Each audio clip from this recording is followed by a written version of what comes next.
पुणे जिल्ह्यातील भिगवण बाजारपेठेत दुपारी 4च्या सुमारास घडलेल्या एका धक्कादायक घटनेने परिसरात खळबळ उडाली आहे।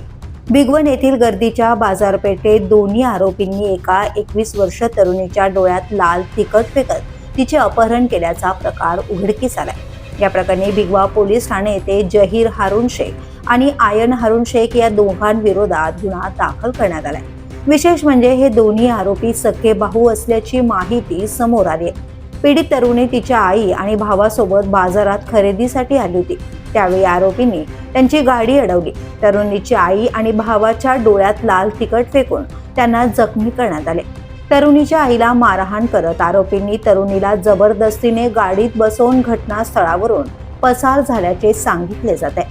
या घटनेनंतर तात्काळ पोलिसात तक्रार दाखल करण्यात आली असून अपहरणाचा गुन्हा नोंदवण्यात आलाय। तरुणीचा शोध घेण्यासाठी पुणे ग्रामीण पोलिसांनी संपूर्ण जिल्ह्यात नाकाबंदी केली आहे।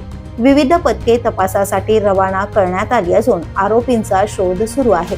मिळालेल्या माहितीनुसार संबंधित तरुणी ही दौंड तालुक्यातील रहिवासी असून काही दिवसात तिचा विवाह होणार होता।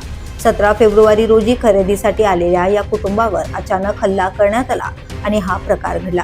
दरम्यान तरुणीचा अद्याप शोध लागलेला नसल्याने कुटुंबियांमध्ये भीती आणि संतापाचे वातावरण आहे। पीडितेच्या नातलगाने भिगवण पोलीस ठाण्यासमोर ठिय्या आंदोलन सुरू केले असून आरोपींना तात्काळ अटक करून तरुणीची सुरक्षित सुटका करण्याची मागणी केली जाते। या धक्कादायक अपहरण प्रकरणामुळे भिगवणसह संपूर्ण पुणे जिल्ह्यात खळबळ उडाली असून पोलिसांसमोर आरोपींना पकडण्याचे मोठे आव्हान उभे राहिले आहे। Police news bureau, Pune.